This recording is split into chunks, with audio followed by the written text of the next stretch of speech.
ಯಾವ ಒಂದು ಸಣ್ಣ ತಪ್ಪು ನಿಮ್ಮ ಜೀವನವನ್ನು ದುರ್ಬಲಗೊಳಿಸುತ್ತದೆ ಇದು ಗೊತ್ತಾಗಬೇಕೇ? ಬನ್ನಿ. ದುರಾಸೆ ಎಂಬುದು ನಿಮ್ಮ ಜೀವನವನ್ನು ದುರ್ಬಲಗೊಳಿಸುತ್ತದೆ. ಹಾಯ್ ಫ್ರೆಂಡ್ಸ್, ನಮಸ್ತೆ. ಬದುಕಿನ ಬಂಡಿ ಚಾನಲ್ಗೆ ಸ್ವಾಗತ. ನಾನು ನಿಮ್ಮ ಬಸವರಾಜ್ ಮೇಟಿ. ಈ ದಿನ ಒಂದು ಕತೆ ಹೇಳ್ಬೇಕಂತ ಇದ್ದೀನಿ. ಯು ಕ್ಯಾನ್ ವಿನ್ ಪುಸ್ತಕದಿಂದ, ಶಿವಕೇರ್ ಅವರು ಬರೆದ ಯು ಕ್ಯಾನ್ ವಿನ್ ಪುಸ್ತಕದಿಂದ ಒಂದು ಕತೆ ಹೇಳ್ಬೇಕಂತ ಇದ್ದೀನಿ. ಒಂದೂರಲ್ಲಿ ಒಬ್ಬ ರೈತ ಇರ್ತಾನೆ. ರೈತನಿಗೆ ಒಂದು 10 ಎಕರೆ ಜಮೀನು ಇರುತ್ತೆ. ಆರಾಮವಾಗಿರ್ತಾನೆ, ರೈತ ಸಂತೋಷವಾಗಿರ್ತಾನೆ. ಆದರೆ ರೈತನಿಗೆ ಸ್ವಲ್ಪ ಆಸೆ ಜಾಸ್ತಿ ಇರುತ್ತೆ, ಅವನಿಗೆ ದುರಾಸೆ ಜಾಸ್ತಿ ಇರುತ್ತೆ. ಒಂದು ಸಾರಿ ಏನು ಮಾಡ್ತಾನೆ, ದೇವರಲ್ಲಿ ಬೇಡ್ಕೊತಾನೆ, ದೇವರೇ ನನಗೆ ಇನ್ನೂ ಸ್ವಲ್ಪ ಜಮೀನು ಕೊಡಪ್ಪ, ನೀನು ಇನ್ನೂ ಸ್ವಲ್ಪ ನನಗೆ ಜಮೀನು ಬೇಕು ಅಂತ ಬೇಡ್ಕೊತಾನೆ. ದೇವರು ಪ್ರತ್ಯಕ್ಷವಾಗಿ ಆಶೀರ್ವಾದ ಮಾಡಿಬಿಡ್ತಾನೆ. ದೇವರು, ನಿನಗೆ ಹೊಲ ಬೇಕಲ್ಲ, ಎಷ್ಟು ಹೊಲ ಬೇಕು ನಾನು ಕೊಡ್ತೀನಿ, ಆದರೆ ನೀನು ಏನು ಮಾಡಬೇಕಪ್ಪ ಅಂದರೆ ಒಂದು ಕಂಡೀಷನ್ ಇದೆ, ಆ ಪ್ರಕಾರ ನೀನು ನಡ್ಕೊಂಡ್ರೆ ನಿನಗೆ ಏನು ಬೇಡಿಕೆ ನಾನು ಈಡೇರಿಸ್ತೀನಿ ಅಂತ ದೇವ್ರು ಹೇಳ್ತಾನೆ. ರೈತ ಅದಕ್ಕೆ ಒಪ್ತಾನೆ. ರೈತ ಅದಕ್ಕೆ ಒಪ್ಕೊಂಡು ಖುಷಿಯಾಗ್ಬಿಡ್ತಾನೆ. ದೇವ್ರು ನಾನು ಹೇಳಿದಕ್ಕೆ ಪ್ರತ್ಯಕ್ಷವಾಗಿ ವರ ಕೊಡ್ತಾ ಇದ್ದಾನೆ, ಹೇಳ್ತಾನೆ ಅಂತ ಹೇಳ್ತಾನೆ. ದೇವ್ರಿಗೆ ಹೇಳ್ತಾನೆ, ಹೇಳ್ರಿ ನೀವೇನು ಹೇಳ್ತೀರ, ನಾನು ನಿಮ್ಮ ಕಂಡೀಷನ್ಗೆ ಇದನ್ನು ಮಾಡ್ತೀನಿ, ನಾನು ಅದನ್ನು ಫಾಲೋ ಮಾಡ್ತೀನಿ ಅಂತ ಹೇಳ್ತಾರೆ ರೈತ. ಆವಾಗ ದೇವ್ರು ಹೇಳ್ತಾನೆ, ಸೂರ್ಯೋದಯ ಮುಂಜಾನೆ ಸೂರ್ಯ ಹುಟ್ಟುತ್ತಾನಲ್ಲ, ಹುಟ್ಟುವಾಗಿಂದ ಹೋಗಿ ನೀನು ಎಷ್ಟು ಹೋಗ್ತೀಯೋ ಹೋಗಿ ಒಳ್ಳೆ ವಾಪಸ್ ಸೂರ್ಯಾಸ್ತ ಆಗೋದ್ರಾಗ, ಸೂರ್ಯ ಮುಳುಗೋದ್ರೊಳಗೆ ನೀನು ಬಂದು ಅಲ್ಲಿ ತಲುಪಬೇಕು. ನೀನು ಎಷ್ಟು ತಲುಪ್ತಿಯಲ್ಲ, ಎಷ್ಟು ಹೋಗಿ ಬಂದಿರ್ತಿಯಲ್ಲ, ಅದು ಹೋಗಿ ಬಂದದ್ದು ಭೂಮಿ ಎಲ್ಲ ನಿಂದ ಅಂತ ದೇವ್ರು ಹೇಳ್ತಾನೆ. ರೈತ ತುಂಬ ಖುಷಿ ಆಗ್ಬಿಡ್ತಾನೆ. ಸ್ಟಾರ್ಟ್ ಮಾಡ್ತಾನೆ ಹೋಗೋಕ್ಕೆ. ಹೋಗ್ತಾನೆ. ಒಳಗಡೆ ಆಸೆ ಇದೆ, ಜಾಸ್ತಿ ಭೂಮಿ ಬಂದ್ಬಿಡ್ತಲ್ಲಪ್ಪ, ದೇವ್ರು ಹೇಳ್ಬಿಟ್ಟೇನಂತಂದು ತುಂಬ ದೂರ ನಡ್ಕೊಂಡು ಹೋಗ್ಬಿಡ್ತಾನೆ.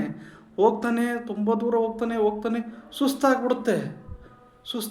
ವಾಪಸ್ ಬರಬೇಕಲ್ಲ, ಸೂರ್ಯಾಸ್ತ ಆಗ್ತಾಯಿದೆ. ಇನ್ನೇನು ಸೂರ್ಯ ಮುಳುಗೋ ಸಮಯ ಬರುತ್ತೆ, ವಾಪಸ್ ಹೋಗ್ಬೇಕಲ್ಲ. ಸೂರ್ಯೋದಯ ಆದ ಸಮಯದಿಂದ ಅಲ್ಲಿ ಎಲ್ಲಿಂದ ಪ್ರಾರಂಭ ಮಾಡಿದ್ನಲ್ಲ, ವಾಪಸ್ ಅಲ್ಲಿ ಹೋಗ್ಬೇಕಲ್ಲ. ರೈತನಿಗೆ ಆಯಾಸ ಆಗ್ಬಿಡುತ್ತೆ, ನೀರಡಿಕೆ ಆಯಾಸ ಆಗುತ್ತೆ, ಪೂರ್ತಿ ದಣಿವಾಗ್ಬಿಡುತ್ತೆ. ಏನಪ್ಪ ಮಾಡೋದಂತಾನೆ ಬಿದ್ಕೊಂತ ಹೋಗ್ತಾನೆ. ಆದರೆ ಆಗೋದೇ ಇಲ್ಲ. ಲಾಸ್ಟಿಗೆ ಏನಾಗ್ಬಿಡುತ್ತೆ, ಅವನಿಗೆ ಅಲ್ಲೇ ಬಿಡ್ತಾನೆ, ಜೀವ ಬಿಟ್ಬಿಡ್ತಾನೆ. ಈ ಒಂದು ಕಥೆಯ ತಾತ್ಪರ್ಯ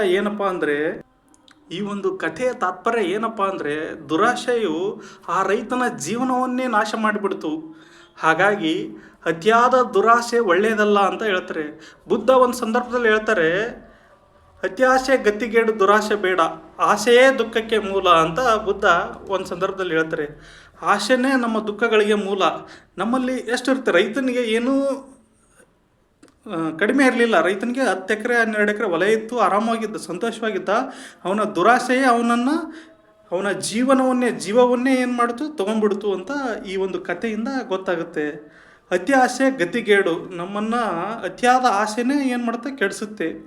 ಆಸೆಯೇ ದುಃಖಕ್ಕೆ ಮೂಲ ಕಾರಣ. ನಮ್ಮ ದುಃಖಗಳಿಗೆ ಆಸೆಯೇ ಒಂದು ಮೂಲ ಕಾರಣ ಅಂತ ಹೇಳ್ತಾರೆ. ಇನ್ನೊಂದು ಹೇಳ್ಬೇಕಪ್ಪ ಅಂದರೆ, ನಿಮಗೆ ಸಾಮರ್ಥ್ಯವಿದೆಯೇ, ಅನುಕೂಲವಿದ್ದರೆ ನೀವು ಮಾಡಿ, ಇನ್ನಷ್ಟು ಆಸೆ ಪಡಿ. ಆದರೆ ಅತಿಯಾದ ಆಸೆ ಬೇಡ. ನಿಮ್ಮಲ್ಲಿ ಎಷ್ಟಿರುತ್ತೆ ಅಷ್ಟರಲ್ಲಿ ಒಂದು ನೆಮ್ಮದಿಯನ್ನು ಹುಡ್ಕೋಬೇಕಂತ ಈ ಒಂದು ಕಥೆಯಿಂದ ಗೊತ್ತಾಗುತ್ತೆ. ಈಗ ನೆಮ್ಮದಿ, ಸಂತೋಷ, ಸುಖಕ್ಕಿಂತ ಅತಿ ಆಸೆ ಏನು ಮಾಡುತ್ತೆ ಅಂದರೆ ದುರಾಸೆ ನಮ್ಮ ಜೀವನವನ್ನೇ ನಾಶಪಡಿಸಿಬಿಡುತ್ತೆ ಅಂತ ಈ ಒಂದು ಕಥೆಯಿಂದ ತಿಳ್ಕೊಬೋದು. ಹಾಗಾಗಿ ದುರಾಸೆ ಒಳ್ಳೆಯದಲ್ಲ. ಇಂಥ ಒಳ್ಳೆ ಟಾಪಿಕ್ನ ನೋಡೋಣ. ಈ ಟಾಪಿಕ್ನ ನೀವು ನೋಡಬೇಕಂದ್ರೆ ಬದುಕಿನ ಬಂಡಿ ಚಾನಲ್ಗೆ ಭೇಟಿ ನೀಡಿ ಸಪೋರ್ಟ್ ಮಾಡಿ. ಬಾಯ್.